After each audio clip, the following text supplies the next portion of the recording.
Pendant des années, la Russie a eu un net avantage sur l'Ukraine. Des milliers de bombes planantes lancées derrière les lignes de front frappaient les villes ukrainiennes.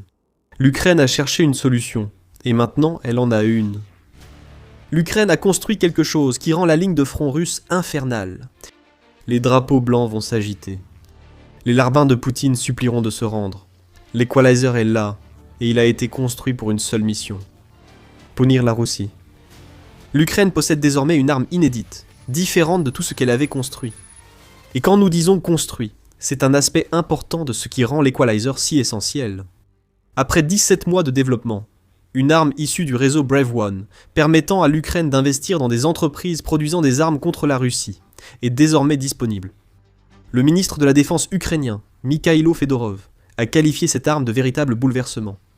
L'Ukraine vient de renforcer considérablement ses munitions de frappe à distance. Le meilleur, c'est que l'Equalizer n'est pas une arme conceptuelle qui mettra des mois à arriver sur le terrain. Elle a été testée, elle est prête et elle va ruiner la Russie. Le compte X de Brave One l'indique clairement et donne des spécifications de base sur cette nouvelle bombe. L'Ukraine ne disposait d'aucune bombe aérienne guidée, déclare Brave One. Maintenant, elle en a une. Ensuite, nous recevons les informations essentielles sur l'Equalizer. DG Industries, un participant de Brave One, a terminé tous les essais requis et a déclaré l'arme prête au combat après 17 mois de développement. Dotée d'une ogive de 250 kg, la bombe frappe des cibles à des dizaines de kilomètres derrière les lignes ennemies et a été conçue sans copier les systèmes occidentaux ou soviétiques. Il y a beaucoup à analyser ici, et nous allons approfondir dans un instant. Mais l'information clé est qu'il s'agit d'un nouveau type de bombe guidée que l'Ukraine a fabriqué localement, ce qui signifie qu'elle n'est liée à aucune chaîne d'approvisionnement étrangère. Elle frappe fort, peut atteindre l'arrière immédiat russe et a été conçue par l'Ukraine, pour l'Ukraine, afin de terroriser les soldats de Poutine sur le front et au-delà. Le ministère de la Défense ukrainien a commandé un premier lot de ces bombes, et les pilotes s'entraînent déjà à leur utilisation. Le déploiement au combat est imminent, déclare Brave One. Les soldats russes n'ont aucune idée de ce qui les attend. L'Ukraine a développé une arme qui lui donne la parité avec la Russie dans un domaine où elle était toujours en retard. C'est pourquoi l'Equalizer porte ce nom. Business Insider indique que la nouvelle bombe planante ukrainienne s'appelle Vyryvnyuvach, Equalizer en anglais, et peut être lancée depuis presque tous les avions de chasse ukrainiens, y compris les appareils occidentaux reçus de partenaires. Cela nous amène tout naturellement à ce que nous savons jusqu'à présent sur l'Equalizer. Son poids est de 250 kg. L'Ukraine a également déclaré que l'arme serait capable de parcourir plusieurs dizaines de kilomètres. On peut en déduire que l'Equalizer sera capable de semer le chaos dans une fourchette d'environ 50 à 100 km. Nous aurons plus de détails après le déploiement et le largage de l'arme sur les soldats russes. Cependant, ces spécifications de base ne racontent pas toute l'histoire. Ils font croire que l'Equalizer est juste une bombe planante, mais ce n'est pas vrai. L'indice vient de la déclaration de Brave One. Cette arme ne copie aucun système occidental, ni aucune bombe planante russe utilisée contre l'Ukraine. Cela montre une différence technique entre l'Equalizer et les bombes similaires existantes. Une bombe planante russe est une arme assez simple.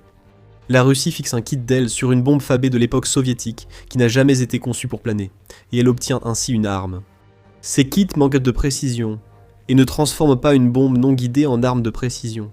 Ils donnent une plus grande portée aux bombes FAB russes, qui, avec des systèmes de guidage simples, frappent plus profondément en Ukraine et près de leur cible.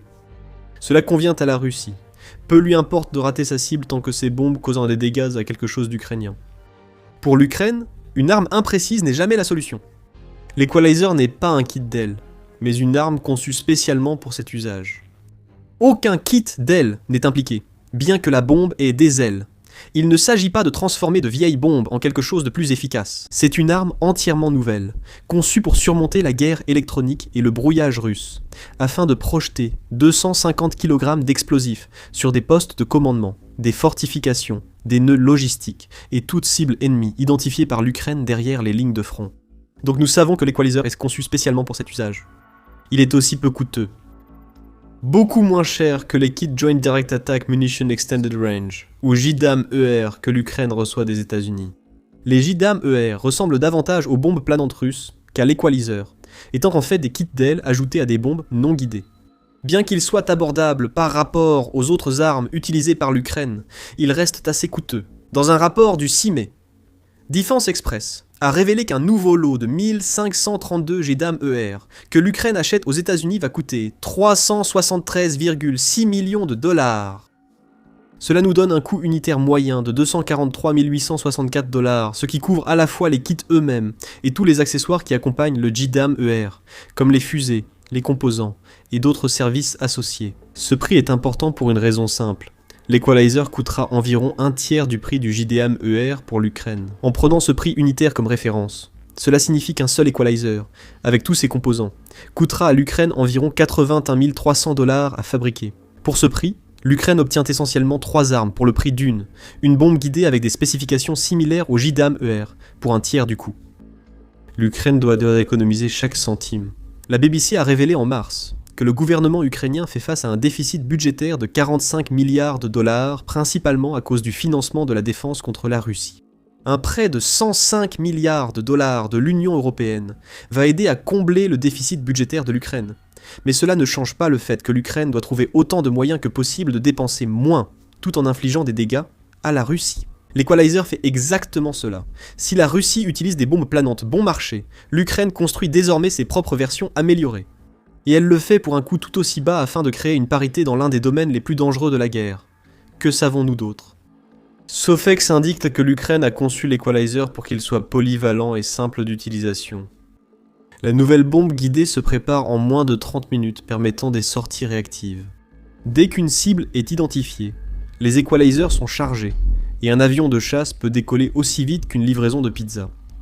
Sofex précise aussi que l'Equalizer est une arme utilisable par tout temps et à toute heure. C'est énorme pour l'Ukraine, autant d'un point de vue psychologique qu'opérationnel. Il est utile d'avoir une arme fiable par tous les temps, mais dès que les premiers Equalizers tomberont et que les sbires de Poutine comprendront qu'ils ne sont jamais à l'abri, ils seront terrifiés. La seule menace d'une frappe d'Equalizer peut perturber la logistique et perturber le commandement russe. Les opérations logistiques de l'arrière et les structures de commandement russes pourraient se replier pour échapper à la portée. Cela aura un impact évident sur les troupes de première ligne russes, qui subissent déjà environ 35 000 pertes par mois alors qu'elles tentent de traverser les zones de mort infestées de drones en Ukraine. Voici la question principale. Comment l'Ukraine lancera-t-elle l'Equalizer ? Nous avons évoqué la réponse plus tôt dans la vidéo. C'est une bombe guidée, dont larguée par des avions de chasse.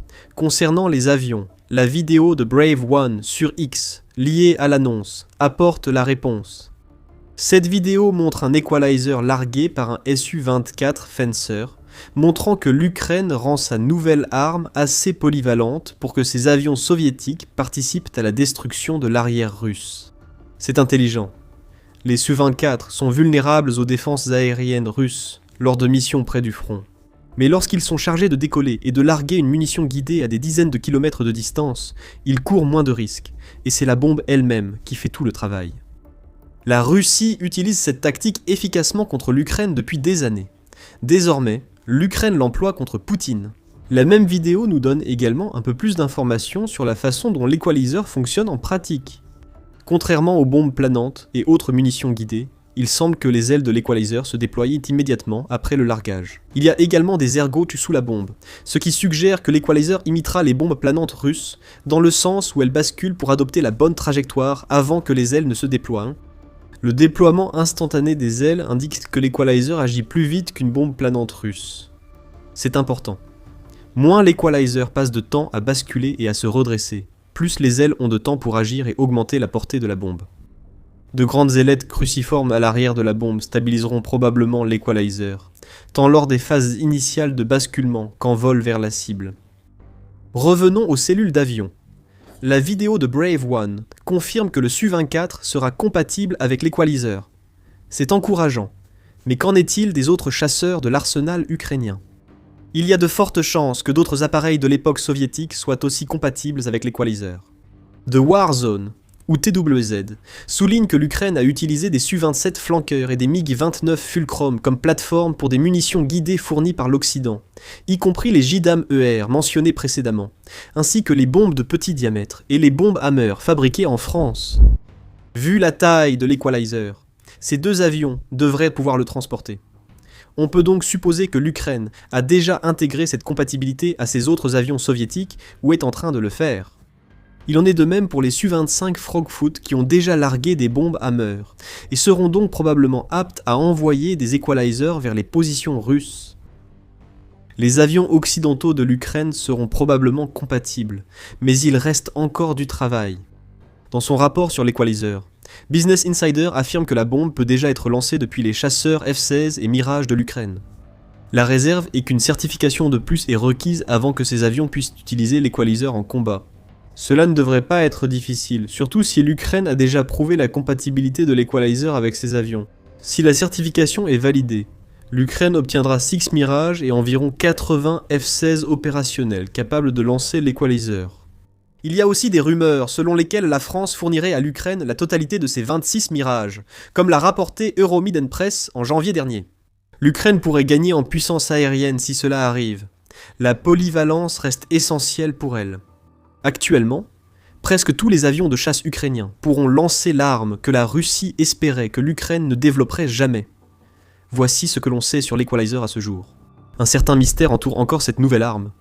Brave One vient d'apparaître, de faire l'effet d'une bombe, puis laisse la nouvelle mijoter. Mais quand on parle d'un mystère dans les airs, c'est au sens propre. L'Equalizer pourrait être lié à un autre projet que l'Ukraine développe. Et beaucoup de choses restent inconnues sur cette arme. Avant d'entrer dans les détails, rappel, vous regardez The Military Show. Si vous trouvez des informations précieuses sur cette chaîne, assurez-vous de vous abonner pour ne jamais manquer une vidéo. Revenons, en 2024, plus précisément en septembre 2024. C'est le mois où des images d'une arme mystérieuse située sous l'aile d'un chasseur Su-24 ukrainien sont apparues. C'est exactement le même type de chasseur qui a tiré l'Equalizer dans la vidéo du Brave One, et l'arme mystérieuse apparue en septembre 2024 présentait plus d'une similitude. Une publication sur Telegram qui a diffusé la vidéo indiquait qu'elle datait d'août 2024 et montrait un Su-24 effectuant des essais en vol d'une nouvelle bombe aérienne guidée. Au-delà, nous en savions peu. Le compte X Status 6 a suggéré que l'arme mystérieuse était peut-être une version précoce du drone missile hybride Palianitsia, que l'Ukraine développait alors. Un rapport de TWZ de l'époque a analysé l'arme mystérieuse, signalant qu'elle avait un nez, un corps central et une queue, suggérant l'ajout d'un kit d'aile pour convertir une bombe non guidée en bombe planante. Après cette apparition, l'arme mystérieuse avait disparu. L'Equalizer serait-il une version modifiée de cette bombe mystérieuse ? Si c'est le cas, Brave One et l'Ukraine ne disent rien. TWZ a contacté les parties concernées pour obtenir des commentaires afin de savoir s'il existe un lien quelconque entre ces armes. Le média souligne aussi que les chronologies ne coïncident pas parfaitement. Le développement de l'Equalizer a débuté officiellement en décembre 2024, plusieurs mois après la diffusion des images de la mystérieuse bombe Su-24. Cela ne veut pas dire que la bombe d'origine n'a pas participé au développement. Elle pourrait être un prototype annulé, ou une base pour l'Equalizer. Nous ne le saurons peut-être jamais. L'Ukraine a raison de ne rien révéler sur le développement d'une arme visant à nuire à la Russie. Des mystères entourent aussi l'Equalizer. Par exemple, nous ne savons toujours pas si la version finale de l'Equalizer sera équipée d'un système de propulsion ou d'un moteur quelconque. Il est probable qu'il n'y en aura pas, car un moteur rendrait l'Equalizer plus visible pour les défenses aériennes russes, ce qui serait un inconvénient. L'Ukraine pourrait envisager de créer une version de l'Equalizer semblable à ses drones kamikazes, à moyenne et longue portée, ou aux bombes Hammer équipées d'un propulseur fusée. Un tel projet existe peut-être déjà, mais l'Ukraine veut tester l'Equalizer sans système de propulsion pour réduire les coûts tout en causant de lourds dégâts. Nous ne savons pas non plus grand-chose sur le système de guidage de l'Equalizer. Business Insider indique que la bombe utilise des algorithmes de guidage modernes, améliorant ainsi sa précision de ciblage. Cependant, cette description vague n'en révèle pas beaucoup plus. TWZ suggère qu'un système combiné de navigation par satellite et de guidage inertiel pourrait exister, sans toutefois expliquer comment cela s'accorde avec la capacité de l'Equalizer à contrer le brouillage et la guerre électronique russe. Nous devons encore attendre le déploiement de l'Equalizer pour avoir nos réponses. Les soldats russes découvriront toutes les capacités avant nous, lorsqu'ils subiront le feu de l'enfer que cette arme promet. Maintenant que nous avons révélé tout ce que nous savons sur l'Equalizer, voici où les choses deviennent sérieuses. L'Ukraine a vraiment besoin d'une arme comme celle-ci, et il y a plusieurs raisons à cela. Commençons par le nom que l'Ukraine a choisi, car cela en dit long sur ce qui rend l'Equalizer si important. Nous avons déjà évoqué que la Russie a depuis au moins quelques années bénéficié d'un avantage sur l'Ukraine grâce à son usage de bombes planantes. Les chiffres révèlent la dépendance de la Russie à ces armes dangereuses. En avril, le Kyiv Independent a indiqué que la Russie avait battu son record du nombre de bombes planantes lancées contre l'Ukraine en un mois. En mars, la Russie avait tiré 7987 de ces types de munitions guidées, soit 1500 de plus qu'en février. Le mois précédent avait également été un record. La Russie a pulvérisé ce record en mars. Cela montre que la Russie utilise davantage de bombes planantes bon marché. L'Ukraine a trouvé des moyens de les contrer, notamment en utilisant des brouilleurs qui dévient leur trajectoire. Mais si la Russie cherche surtout à causer un maximum de dégâts avec ses bombes, l'efficacité du brouillage face aux frappes précises de missiles et drones est remise en cause. Ce n'est pas non plus comme si la Russie lançait très peu de bombes planantes auparavant. En 2024, la Russie a largué près de 40 000 bombes planantes sur l'Ukraine, soit une moyenne de 109 par jour. Au cours des 11 premiers mois de 2025, la Russie a largué 44 000 bombes planantes, soit une moyenne de 130 par jour. Il y a eu une augmentation constante dans ce domaine. Les chiffres records du mois de mars correspondent à environ 257 par jour. La Russie voit clairement l'intérêt de ces bombes planantes. Ce qui rend ces munitions guidées si meurtrières, c'est qu'elles sont peu coûteuses à fabriquer et qu'elles permettent à la Russie de transformer des bombes FAB pesant jusqu'à 1,5 tonnes en armes encore plus mortelles. En 2024, la BBC a fait une comparaison intéressante lorsque les bombes planantes ont fait la une. Elle a précisé que la Russie dépensait seulement 30 000 $ pour transformer une bombe FAB 500 en bombe planante. Cette nouvelle bombe planante pouvait larguer plus de 200 kg d'explosifs sur une cible. En comparaison, un obus d'artillerie russe de 152 mm contient 6,5 kg d'explosifs. Presque 31 fois la force destructrice pour un prix relativement modeste, c'est une opportunité que la Russie a saisie, et on le voit au nombre de bombes planantes larguées ces dernières années. L'Equalizer offre à l'Ukraine une arme comparable aux bombes planantes russes, mais potentiellement plus précise et résistante au brouillage. Cette arme, utilisable par la plupart des avions ukrainiens, permet à l'Ukraine de combler une faiblesse exploitée par la Russie depuis des années. La parité pourrait être atteinte. Chaque bombe planante frappant une position ou une ville ukrainienne pourrait être contrebalancée par un Equalizer capable de dévaster l'arrière immédiat russe. Cela suppose que l'Ukraine puisse produire l'Equalizer en masse. Nous y reviendrons. Supposons que la production ne pose pas problème et que l'Ukraine va construire des milliers d'Equalizers. Au-delà de la parité avec la Russie en matière de bombes planantes, c'est un atout majeur pour l'Ukraine. L'Equalizer, développé localement, permet à l'Ukraine d'éviter les soucis de chaîne d'approvisionnement et de désaccords avec des puissances étrangères pour maintenir sa capacité de frappe à moyenne portée. Toute arme conçue et produite localement est un atout pour l'Ukraine, précisément pour cette raison. Il suffit d'observer les montagnes russes, illustrant la relation Ukraine-États-Unis pour le constater. Tout à l'heure, nous avons évoqué l'achat par l'Ukraine d'environ 1500 JDAM-ER auprès des États-Unis en parlant du coût de l'Equalizer. Mais il n'y a pas que l'argent qui entre en jeu ici. Pensez aux chiffres, si on les compare à ceux des bombes planantes russes. Environ 1500 JDAM-ER représentent moins d'une semaine de munitions guidées que la Russie a envoyé s'abattre sur l'Ukraine en mars. L'Ukraine rencontrera toujours des problèmes de chaîne d'approvisionnement en achetant des armes à l'étranger. Est-ce que cela signifie que l'Ukraine va arrêter d'utiliser la technologie occidentale ? Bien sûr que non. Les armes occidentales sont vitales pour l'Ukraine, mais souffrent de pénuries et de problèmes logistiques, contrairement à celles produites localement. L'année passée a illustré de nombreux problèmes de chaîne d'approvisionnement. L'achat des JDAM-ER est en réalité un exemple positif de la relation de l'Ukraine avec les États-Unis, malgré le nombre limité. Il est vrai. En mars 2025, le président américain Donald Trump a suspendu toute aide militaire à l'Ukraine. Cette décision a été prise à la suite d'une dispute entre Trump et le président ukrainien Volodymyr Zelensky à la Maison-Blanche, et elle a montré que la relation entre l'Ukraine et l'un de ses partenaires occidentaux, les plus précieux, était fragile. L'administration Trump a rapidement levé la suspension, mais les problèmes de chaîne d'approvisionnement ont persisté. En juillet 2025, la BBC a rapporté que la Maison-Blanche avait de nouveau interrompu certaines livraisons d'armes à l'Ukraine, apparemment pour privilégier les intérêts de l'Amérique. Et le 2 mai 2026, le Kyiv Independent a rapporté que les États-Unis retardaient les livraisons d'armes vers l'Europe, ce qui risquait d'affecter les livraisons à l'Ukraine. Ces retards résultent sans doute de l'opération Epic Fury menée par l'Amérique en Iran et de ses effets sur les stocks américains. L'essentiel est que l'aide étrangère reste une base instable pour l'Ukraine. Une livraison est prévue. L'Ukraine peut alors planifier en conséquence. Le lendemain, la livraison est retardée ou l'aide suspendue. Tout doit changer. Pour l'Ukraine, l'Equalizer apporte stabilité, lui permettant de choisir le nombre, le moment et l'utilisation de ces nouvelles bombes.